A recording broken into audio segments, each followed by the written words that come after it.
नमस्कार, मैं हूं प्रभु चावला। सीधी बात में आज बारी है तिरुवनंतपुरम के मेंबर पार्लियामेंट शशि थरूर, जो केंद्रीय मंत्री भी रह चुके हैं और पता नहीं क्या क्या पद उनके पास रहे हैं। मैं सोच रहा हूं उसके ऊपर सीधी बात किस बात पे की जाए, किस बात पे करें, बताइए आप बताइए मुझे। मैं तो जो भी बात करता हूं हिंदी में सीधी ही करता हूं। सीधी करते बिल्कुल। दक्षिण भारत से हूं मैं, मेरी हिंदी तो वैसे इतनी अच्छी नहीं, पर तो आप फुल टाइम सीधी और सरल हिंदी। सीधी बात ये है कि आप फुल टाइम पॉलिटिशियन या फुल टाइम एकेडमिक्स हैं? देखिए, मैं एक्चुअली ये अच्छा प्रश्न है, क्योंकि जब आप राजनीति में हो तो नेचुरली प्रायोरिटी राजनीति पे होते हैं। मतलब अगर मैं कुछ लिख रहा हूं आज और कोई कंस्टिट्यूंसी से कोई मतलब प्रश्न आया, फोन कॉल आया, किसी के देहांत हो गया, किसी के से बात करने, उसी को प्रायोरिटी देना पड़ता है। जो कुछ आप लिख रहे हैं आप साइड पे रखना चाहिए। इसलिए मैं लोग से कहता हूं कि देखिए, मैं रात को 11 बजे तक तो मैं राजनेता ही हूं, सांसद हूं, प्रतिनिधि हूं मेरे जनता के, लेकिन 11 बजे के बाद रात को मैं अकेला लिखते रहता हूं। सुबह सोते कब हैं आप? 11 बजे के बाद अगर लिखना शुरू करते हैं, सोच के ही लिखता हूं। सुबह 7 बजे घर में लोग आ जाते होंगे। 3 बार आप जीते हैं तिरुवनंतपुरम, तो कोई एमपी नहीं जीता आज तक वहां पर। आपने रिकॉर्ड बनाया वहां पर। तिरुवनंतपुरम के लिए बिल्कुल रिकॉर्ड है, क्योंकि किसी ने मेरे ख्याल में 11.5 साल से ज्यादा नहीं की, मेरा तो भी 12.5 हो गया।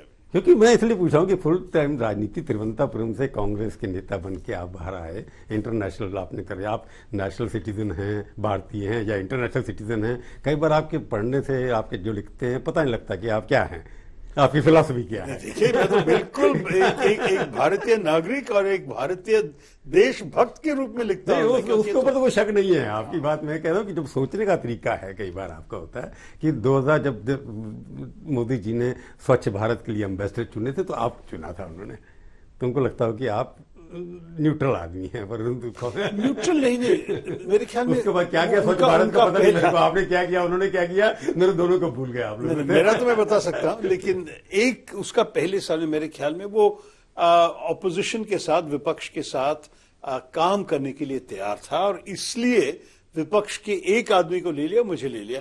मेरे ख्याल में 1 साल के बाद अभी कोई उदाहरण नहीं मिलेंगे आपको जो मोदी जी ने कोशिश किया कि विपक्ष के लोगों के साथ कोई भी प्रोग्राम एडवांस करे।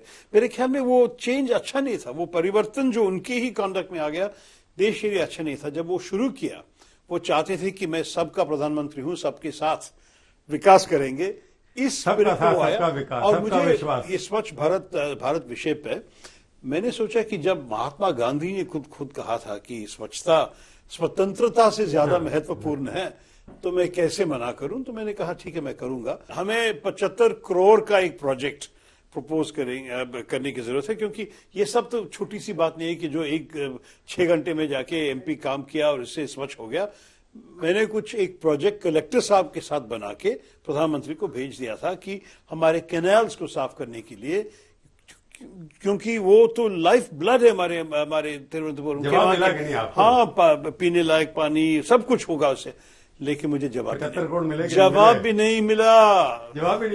75 करोड़ तो बहुत दूर की बात है, जवाब भी नहीं मिला। जिस अभियान के आप एम्बेसडर थे, मोदी जी ने आपके ऊपर उतना विश्वास किया, सबके साथ सबका विश्वास, आपका भी विश्वास, तो अब स्वच्छता अभियान तो खत्म हो गया। देखिए, मुझे यही, आप भी भूल गए, सब लोग भूल गए, सरकार भी भूल गई। यही मैं तो जरा सा नाराज हूं, क्योंकि बात यह है कि जब कोई भी चीज आप शुरू करें, उसको फॉलो अप करके अंत तक सी थ्रू करना बड़ी जरूरी है। तो आपने नहीं किया ना। हमारे प्रधानमंत्री ने, मैं तो उसी वक्त प्रधानमंत्री जी से कहा था कि देखिए, अगर हर साल गांधी जी के जन्मदिन आप फोटो खींचेंगे और बीच में कुछ नहीं होने वाला है, ये तो बहुत बुरी बात होगी।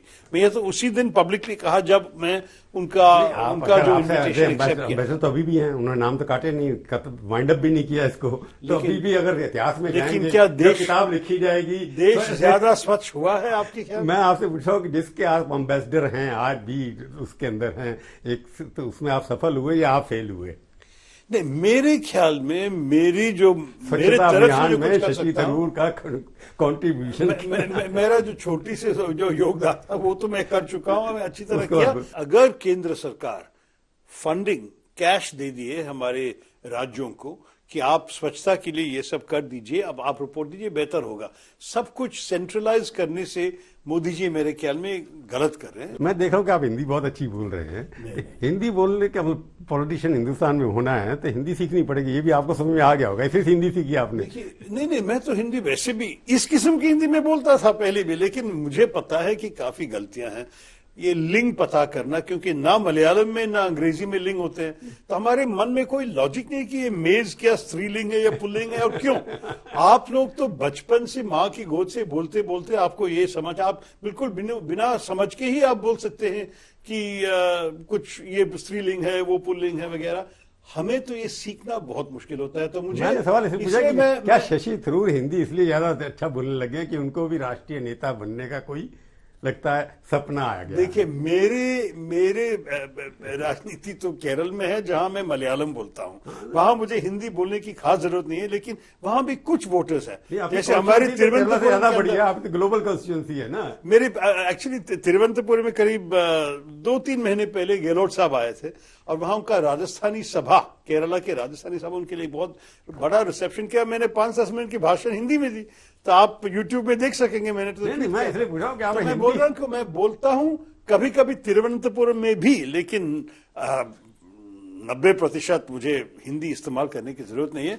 और पार्लियामेंट में मैं अंग्रेजी बोलता हूं, क्योंकि मुझे छोटी सी गलती भी नहीं चाहिए। तिरुवनंतपुरम से बाहर निकल के आके तो हिंदी जरूर पड़ती है ना आपको कनेक्ट करने के लिए, या अंग्रेजी में ही करेंगे एलिट के साथ? नहीं, मैं तो देखिए, मैं जो भारत में कहीं भी जाता हूं, मैं तो नेचुरली वहां की भाषा बोलने की कोशिश करता हूं।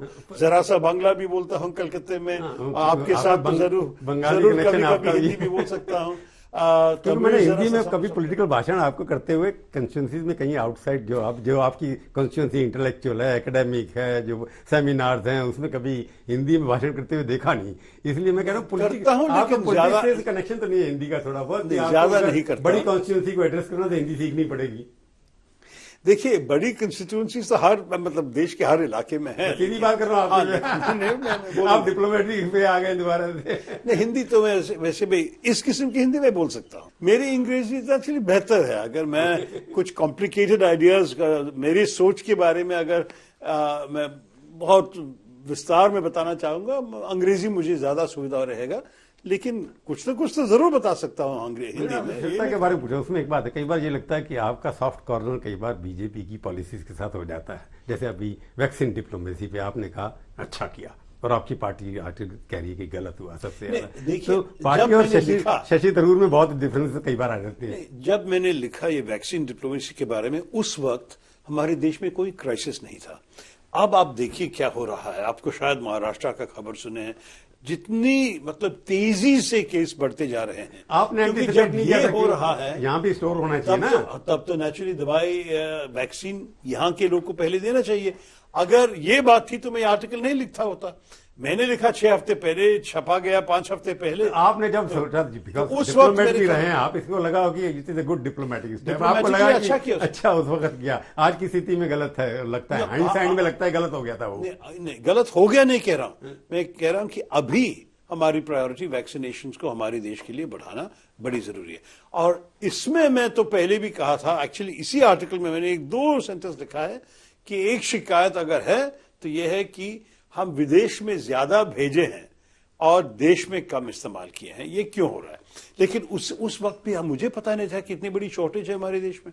आप देखिए कि आजकल हमारे जो देश की प्रोडक्शन है वैक्सीन का, उससे ज्यादा हर रोज खर्च हो रहा है। प्रधानमंत्री का पीएम केयर्स का पैसे क्यों बिठाए वहां? मेरे ख्याल में उसको भेज के जल्दी ये सीरम इंस्टीट्यूट, ये भारत बायोटेक, जो भी कंपनी, उनको कहने चाहिए कि आप आपके मैन्युफैक्चरिंग को डबल कीजिए, अभी हम पैसे देंगे। केंद्र सरकार के पैसे किस काम के लिए? हमारे देश की जनता के को सुरक्षित करने के लिए होना चाहिए ना। तो मेरे ख्याल में ये सब गलतियां जो आजकल चल रहे हैं, इसको बोलना तो ये सिर्फ विपक्ष की जिम्मेदारी नहीं है। मेरे ख्याल में ये देश के हित में हमें बोलना चाहिए। जिम्मेवार क्या, जब जितने केसेस फैल रहे हैं उसके लिए अब सब पार्टियां जिम्मेवार हैं। केरला में आपने इलेक्शन किया, बिना मास्क के कैंपेन किया, वेस्ट बंगाल में किया, सब जगह किया, तो आप लोग इक्वली जिम्मेवार है ना कि आप लोगों ने जनता के साथ धोखा किया है। चुनाव जितनी हमारे को, मेरे ख्याल में कुछ हो जाए, लोग मर जाए। इस हालत में तो शायद चुनाव नहीं होना चाहिए था, लेकिन जब चुनाव होता है और लोग वोट मांगने जा रहे हैं, तो आपको पता है कि किसी को प्रोटोकॉल नहीं फॉलो करते आप लोग। नहीं, मास्क पे आप मास्क पहन के जनता के साथ जाते हैं, लेकिन जब आप मंच पे चढ़ जाते हैं आप मास्क उतारना पड़ेगा। लोग चिल्लाते हैं कि नीचे खड़े हैं आप, जो नीचे, क्योंकि आपके मुस्कुराना देख के ही वोट देंगे, आपके मास्क देख के तो वोट नहीं देने वाले। मुस्कुरा शक्ल देख के वोट पड़ती है। लेकिन मैं कुछ और कह रहा हूँ, आपके जो नीचे फॉलोअर खड़े हैं, जो सुनने आए, आपका सुंदर चेहरा देखने आए हैं, आपकी स्माइल देखने उनके भी मास्क स्लिप हो जा रहा है। उनके पास गए नहीं, तो आपने अपील भी नहीं की कभी स्टेज से किसी ने। मैंने आज तक नहीं देखा ऊपर से लेके नीचे तक नेता के कि आप क्यों आए हैं बिना मास्क के, आप मास्क पहनिए नहीं तो मैं भाषण नहीं करूंगा। ये तो कभी नहीं कहा आपने, किसी ने नहीं कहा, एक नेता ने नहीं कहा। सही बात है। तो आप सब लोगों को लगता है कि आप सब लोग रिस्पॉन्सिबल है ना, जो आज स्थिति आ रही है वेस्ट बंगाल में, केरला में भी केस बढ़ रहे हैं, केरला में तो मेरे साथ जो लोग प्रचार किए उनके भी केसेस अभी बढ़ते जा रहे हैं, मतलब राजनेता उनके, और हमारे केरल के 2-3 बड़े नेता भी अस्पताल में हैं। क्योंकि मास प्रोटोकॉल मुख्यमंत्री आज अगर आके जी इलेक्शन के में वहां पर तो 20% केस हैं, 2 लाख लोग दौड़ रहे हैं। आपको लगता नहीं कि पॉलिटिशियंस ने हिंदुस्तान की जनता को बिट्रे किया है, धोखा दिया है? कंडक्ट जो दूसरों what you preach you don't practice. देखिए प्रभु जी, राजनेता की ये एक दिक्कत है कि अगर इलेक्शंस हो रहा है, अगर चुनाव हो रहे हैं, तो उनका काम अगर उन्होंने नहीं किया तो शिकायत ये मिलेगी कि राजनेता घर पे बैठ के कैसे वोट मांग रहा है और दूसरों से जाके वोट मांगेंगे। मिलियन फॉलोअर्स आपके हैं, बिलियन फॉलोअर्स होने जा रहे हैं। प्रधानमंत्री रिकॉर्ड है उनके ऊपर, सबके जितने भी बड़े नेता हैं सबके ट्विटर पे, फेसबुक पे, टीवी पे, आप वो उसके माध्यम से भी तो चुनाव कर सकते थे। देखिए इलेक्शन कमीशन अगर ऐसे कुछ ऑर्डर निकाले होते तो अच्छा होगा, क्योंकि कोई नहीं कर सके। लेकिन अगर हमने नहीं किया और भाजपा ने जाके किया तो भाजपा को ज्यादा वोट मिल जाएंगे, इसलिए इस डर में हम भी जाके करेंगे। यही होता है हर पार्टी के सोच। सत्ता में सत्ता जीतने के लिए कॉम्पिटिटिव है ना आपका, एक ही कंपटीशन में। अगर एक रूल होते कि कोविड के कौन बड़ा रूल तो आप बनाते हैं, कोई भी मास नहीं, इलेक्शन कमीशन बनाते हैं। तो इलेक्शन को आप सारे ऑल पार्टी कंसेंसस कर सकते हैं, ऑल पार्टी मीटिंग करते हैं आप, चलो बैठ के बात करते हैं। अनफॉर्चुनेटली तो मेरी जिम्मेदारी नहीं, मैं तो बिल्कुल समर्थन करता हूं आपकी ये सजेशन, ये सुझाव को कि हम सारे मैस रैलीज को बैन करना चाहिए। चलो राजनीति की तरफ वापस चलते हैं। आप केरला से चुनाव जीत करके आए हैं, आप 3 बार वहां से जीते हैं। वहां पर चीफ मिनिस्टर कैंडिडेट आपका क्यों नहीं है? नॉर्मल ये होता है ना कि चीफ मिनिस्टर कैंडिडेट अनाउंस करते हैं, लेफ्ट का कैंडिडेट वहां पर है। जब हम बीजेपी का भी अनाउंस कर दिया उन्होंने, श्रीधरन साहब को। अच्छा, वो तो क्या सीरियस बात थी आपके ख्याल में? मैं अनाउंस किया, मैं सीरियस ले रहा हूँ उसको। आप सीरियस ले रहे कि नहीं रहे मेरे पता नहीं, मैं तो गया नहीं वहां कवर करने। तो मैं कह रहा हूँ अगर बीजेपी जिसका चांस आप समझते नहीं उसी दिन उन्होंने रिट्रैक्ट भी किया। एक मंत्री ने कहा कि वो हमारे कैंडिडेट है और 2 घंटे के बाद कहा कि मैंने गलती से कहा था, वो हमारे कोई कैंडिडेट नहीं। पर आप हम तो विपक्ष में जब होते हैं, हम नॉर्मली कोई मुख्यमंत्री कैंडिडेट का, उम्मीदवार का नाम नहीं देते हैं, क्योंकि हमारी पॉलिसी ये है। गहलोत किया था?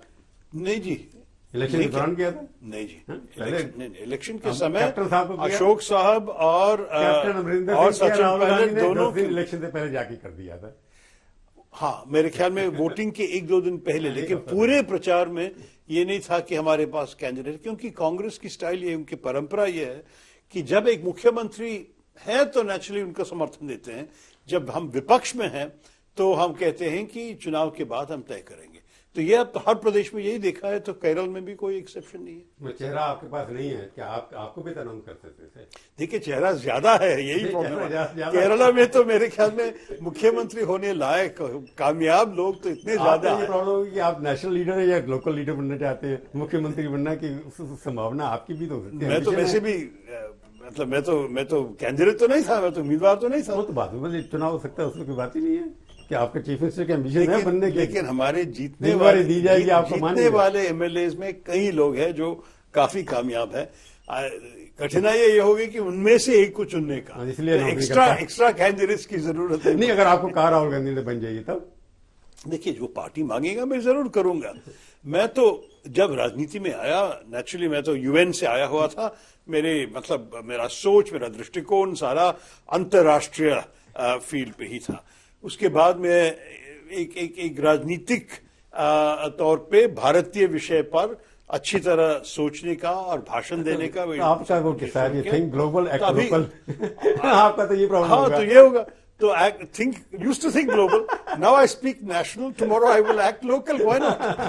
नहीं, पार्टी की जो जिम्मेवारी देगी आप मानेंगे उसको, यही तो है हर पार्टी अगर वर्क कर रहा है। लेकिन मुझे नहीं लग रहा है कि पार्टी मांगने वाला है, इसलिए आप जो भी तो आप क्वालिफाइड नहीं है क्या? क्वालिफाइड तो क्यों नहीं हो? 3 बार जीते आप और ना, इसके बाद पार्टी नहीं मानेगी आपको क्या? आप तो रेबल लीडर तो है नहीं, आपकी इमेज अभी तक तो वो नहीं है।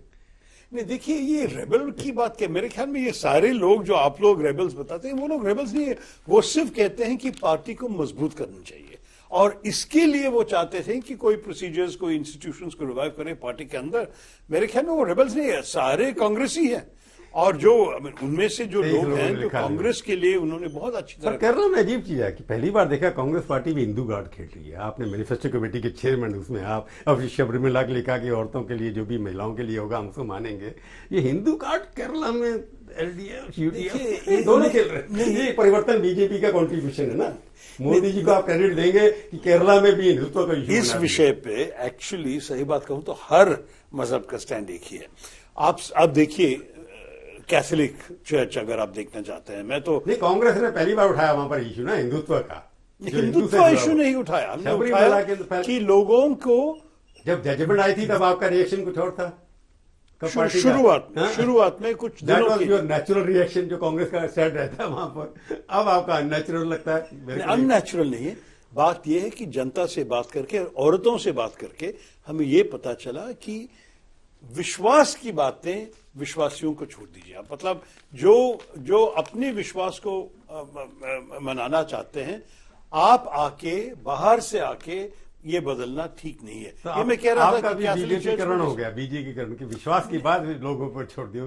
राम भी फेस का सवाल था। बहुत बड़ा फर्क है। भाजपा चाहते हैं कि वो लोग आके सरकार के रूप में आके बता दे लोगों को किस किस्म का विश्वास को बनाना। हम कहते हैं कि ये सब प्राइवेट, हम कहते हैं कि धर्म तो मंदिर में छोड़ दीजिए, रसोई घर में जो भी लोग बनाना चाहते हैं उसको करने दीजिए। भाजपा ऑपोजिट है हमारा। भाजपा कहते हैं कि नहीं हम नहीं चाहेंगे कि आप इनसे करें, ये तो लव जिहाद है, हम वो नहीं खा सकते हैं क्योंकि ये तो हमारे खिलाफ है। वो मतलब सारे चीज में इंटरफेयर करने वाले पार्टी है बीजेपी। तो हम कहेंगे कि कांग्रेस कहते हैं कि लोगों के प्राइवेट स्पेस को आप रिस्पेक्ट करें, आप इज्जत दे दें। अगर किसी के मजहब कहते हैं, किसी का धर्म कहते हैं कि इस किस्म की चीज चलेगा नहीं चलेगा, आपकी ये तो सरकार की बिजनेस नहीं है। हम चाहते हैं कि लोगों को अपनी रीति से जीने आप दे दीजिए, बस यही जो opportunism is not monopoly of any political party. लगता नहीं है आपका ये कि जैसे तो आप लेफ्ट के खिलाफ कांग्रेस पार्टी केरला में लड़ रही है, बिल्कुल, और वेस्ट बंगाल उनके साथ खड़े होकर भाषण दे रहे हैं राहुल गांधी जी। ये क्या है? ये कन्वीनियंस नहीं है क्या? इतिहास तो अलग है ना दोनों जगह में। इतिहास क्या होगा? आइडियोलॉजी तो एक है। Ideology changes from place to place, regional ideology बन जाती है। वेस्ट बंगाल कांग्रेस देखिए, you can define ideology according to region ना। नो आइडियोलॉजी तो नेचुरली हमारे तो काफी डिफरेंस, हम तो मार्क्सिस्ट थोड़ी है हम सिर्फ ये कहेंगे कि आइडियोलॉजी के फर्क के बावजूद अब अगर आप देखिए कुछ विषयों में हम तो बिल्कुल एक ही, फॉर एग्जाम्पल ये जो पंथ निरपेक्षता के विषय, जो सेक्युलरिज्म के बाद में, उस विषय पे तो लेफ्ट और कांग्रेस एक ही स्टैंड है पार्लियामेंट के अंदर पे। सेक्युलरिज्म तो डिक्शनरी से खत्म हो गया लगता है, मोदी ने काम खत्म कर दिया। इस विषय पे जो हम चाहते हैं कि सारे समुदाय के लोग को आप बिल्कुल समान दे दें। इसका अपॉर्चुनिज्म नहीं कहेंगे, बिल्कुल वहां जाके वेस्ट बंगाल में कहेंगे कि हमारे को लेफ्ट को वोट दो, ममता दीदी को। लेकिन अलग बात है, अगर जब लेफ्ट सरकार में थे, बंगाल में भी हमने उनके खिलाफ थे, यहाँ केरला में भी जैसे जिस किस्म की सरकार उन्होंने चलाए, नेचुरली हमको तो विपक्ष में स्ट्रांगली अपोज करने की जरूरत। बताइए अब इसका नेशनल पर जैसे अपॉर्चुनिटी की बात, लेफ्ट और एक तरफ आपके साथ दूसरी देश के अंदर क्या है कि आप लोगों का कहना है कि ऑपोजिशन, केरला का इलेक्शन, ये 5 इलेक्शन जो हो रहे हैं, इसका असर आपको क्या लगता है कांग्रेस पार्टी के ऊपर क्या पड़ेगा? देखिए, मैं कहूंगा कि कांग्रेस पार्टी का समय अभी वापस आने वाला है, क्योंकि आपने देखा 6-7 साल से कि भाजपा जो भी वादा दिया जनता को कुछ भी पूरा नहीं कर सके। आप देखिए कि 2014 में तो उनको विकास के बारे 2082, 2019 में 306 और 2024 में 303। लेकिन आप सुनिए, 2014 में उसने कहा कि विकास लेके आएंगे, और हमने सोचा कि जब कोई जवान लड़का सोचता है कि मुझे मुझे काम मिलने वाला है, मुझे रोजगार मिलने वाला है, उनको वोट दे दूंगा। 5 साल के बाद रोजगार नहीं था, विकास नहीं था, तो अभी बात ही 5 साल बाद 306 सीटें हो गया। सुनिए तो क्या बताया लोगों का विश्वास मोदी के 56 ऊपर इंच की है। छाती, पाकिस्तान, बालाकोट, आतंकवादी, ये सब बात करके बिल्कुल मस्कुलर नेता वही नेशनलिज्म। जिसका विश्वास करे। सुनिए विश्वास तो है ना उनके ऊपर। आपके पास तो नेता ही नहीं है, विश्वास क्या करे? लेकिन 5 साल विकास के बारे में वोट मांगा, विकास नहीं दिया। उसके बाद ये मस्कुलर नेशनलिज्म के बारे में, देशभक्ति के बारे में वोट मांगा। नहीं, कांग्रेस जनता की अगर जिंदगी में मैं कोई फर्क सवाल नहीं। आपसे पूछा, छोटा जवाब चाहिए। और 5 साल के बाद क्या बाकी है बताने के लिए? वो तो आपका नेता भी नहीं है, क्या मांगेंगे उनके खिलाफ? मोदी के खिलाफ कौन? इस चुनाव के लिए हम सब एक साथ बिल्कुल मतलब पूरे दिल से काम किया। अभी ये रिजल्ट हार गए तो क्या होगा? कांग्रेस खत्म ना? नहीं, इतनी जल्दी खत्म नहीं हो सकता। आप ये मत भूल जाइए कि भाजपा के अलावा और क्या कौन से पार्टी है हमारे देश में जो हर जिले में एक अस्तित्व है, एक प्रेजेंस है। झंडा तो हर गांव में मिल जाएगा, नो डाउट अबाउट इट। उसके झंडा सिर्फ झंडा नहीं, ऑफिस भी है यार, बूथ कमेटी भी है, मंडल कमेटी भी है, ब्लॉक कमेटी भी है। आपको लगता है कि जीतेंगे आप? जीतने लायक है, लेकिन कुछ स्ट्रेटजी में शायद बदलना पड़ेगा। आपके मैं पास कुछ था, समय से कह रहा हूं कि कर जाते हमें दूसरे विपक्ष पार्टियों के साथ नेचुरली एक अंडरस्टैंडिंग करना पड़ेगा, क्योंकि अभी अकेले हमने तो 2 बार कोशिश की है और काफी मुश्किल से हम अभी पहुंचे हैं जिस हालत में कि 44 सीट से हम 52 तक पहुंचे। ये तो काफी नहीं है। नेचुरली हम चाहते हैं कि उसको अगली बार 50 से 60 हो जाए। नहीं है और क्या? 150 तक हम पहुंचने के लिए कामयाब हैं, मेरे ख्याल में हम करेंगे। और उसके साथ अगर हमारे लाइक माइंडेड पार्टीज हो जो बाकी 100-120 भी ले सके उनके तरफ से, उनके नहीं, ऑपोजिशन यूनाइट क्यों नहीं हो रही? लीडर नहीं है इसलिए नहीं हो रही ना। सोनिया जी आप एक्टिव नहीं है। लीडर्स तो बहुत है, लेकिन इसके बारे में मेरे ख्याल में चर्चा होने की जरूरत है और वो चर्चा होगी। ये 5 क्यों नहीं हो रही? पार्लियामेंट वोट ही नहीं देते किसी पे आप। देखिए ये 5 चुनाव के परिणाम के बाद मेरे ख्याल में बातचीत होगी और कई लीडर्स हैं जो इसके बारे में सोच रहे हैं। ये नहीं कि हम लोग बैठ के इस कमरे के अंदर सब तय करेंगे। बहुत बड़े नेताओं चाहते हैं कि हमारे देश में ऑपोजिशन एक तो यूपीए 2.0 में बना सकते हैं। अभी सवाल ये कि एक नाम चला था कि शरद पवार जी को उसका कन्वीनर बना दो, चेयरमैन बना दो। अब तो सोनिया गांधी जी है उस काम कर रही है। अभी सोनिया जी हैं। सोनिया जी तो एक्टिव इस वक्त बिल्कुल कैंपेन नहीं किया, लेकिन भविष्य में कैसे होगा? खुद ही विड्रॉ कर लिया, शायद मैं इलेक्शन नहीं कराऊंगी, तो उन्होंने अपने छोड़ दिया राहुल गांधी जी। वैसे राहुल जी और प्रियंका जी भी बहुत एक्टिव थे इसमें। मैं तो खुद उनके साथ प्रचार किया हूं केरला में। वो लोग बहुत एक्टिव थे। आजकल अभी बंगाल में चले गए। मेरे ख्याल में आप जाइए, वो गांधी परिवार को के तरफ से जो कुछ करना था हमारे ये चुनाव में वो लोग किए हैं। और मेरे ख्याल में सारे पार्टी लीडर्स इस विषय पे इकट्ठे एक साथ काम कर रहे हैं, क्योंकि हम चाहते हैं कि कांग्रेस जीते। लेकिन आपने कहा कांग्रेस एलोन तो बन के मेजोरिटी में कभी आएगी, 150 आपने कहा मैक्सिमम।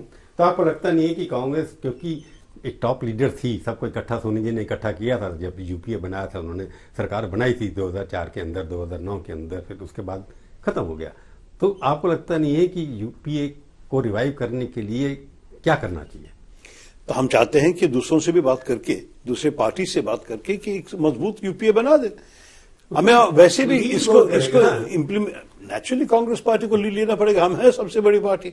अगर विपक्ष में आप देखेंगे कोई और पार्टी नहीं जिसकी इतने प्रेजेंस है सारे स्टेट में। पार्टी होंगे पर बड़ा नेता भी तो आपके पास होना चाहिए। नेता तो है, हमारे तो है, होंगे। आप देखिए, ये नहीं है कि आप इतनी जल्दी आपको मतलब कांग्रेस पार्टी के जो इतिहास है, जो अचीवमेंट्स है, आप भूल सके। और वैसे भी चुनाव के पहले 3 साल बाकी है। इस 3 सालों में बहुत ज्यादा फर्क है। आप देखिए जो हमारी कोविड महामारी की वजह से सरकार की जो बिल्कुल फेलियर है, हमारी जो बेरोजगारी हमारे देश में वो जो चल रहा है, हमारे जो इकोनॉमिक सिचुएशन, अर्थव्यवस्था इतनी बुरी है, ये सब देखने के बाद आप कैसे कहेंगे कि लोग फिर बीजेपी का ये मिसगवर्नेंस वापस चाहेंगे? काम ठीक नहीं करे इसलिए आप जीतेंगे। आपके पास पॉजिटिव एजेंडा नहीं है। पॉजिटिव एजेंडा बिल्कुल पॉजिटिव एजेंडा है कि हम सब लोग को एक साथ लेके आगे मोदी जी के खिलाफ आपके पास 2024 में कौन? देखिए 2014 में हमारा एक नारा था, राहुल गांधी का चेहरा था, पोस्टर में लिखा हुआ था, मैं नहीं हम। हाँ। तो यह है कांग्रेस पार्टी में। नहीं, मतलब हम चाहते हैं कि सब लोग एक साथ आए, ये हम की बात है, सिर्फ मैं आप मैं तो बहुत देखे हम 7 तो साल से। कांग्रेस से था ना, हम का मतलब अब तो बड़ा हम बनाना पड़ेगा ना, बड़ा हम बनाएंगे हम। उसमें बाकी लोगों आप के तो चित्र 7 लगाने साल पड़ेंगे से ना। मैं देख के क्या आपको ये देश में अच्छी तरह मतलब परिणाम देखे हैं? मेरे ख्याल में ये मैं किस्म की बात नहीं चलेगी। इस देश में लोगों से बात करने की जरूरत है, लोगों के एक साथ आगे जाने की जरूरत है, और इसलिए हमारी राजनीति में ये हम के बारे में सोचने वाले नेताओं ज्यादा जरूरी चलो है। 2024 में फिर बात करें, उससे पहले भी बहुत बहुत बात करेंगे। करेंगे। आप स्टूडियो में आए, बहुत बहुत धन्यवाद। धन्यवाद। तो ये थी आज की मुलाकात। सीधी बात का ये कार्यक्रम आपको कैसा लगा? आप अपनी राय हमें ईमेल के जरिए भी भेज सकते हैं। अगले हफ्ते आएगी बारी किसी और हस्ती की, और उनसे हम करेंगे सीधी बात। इंतजार कीजिए तब तक, और देखते रहिए आज तक।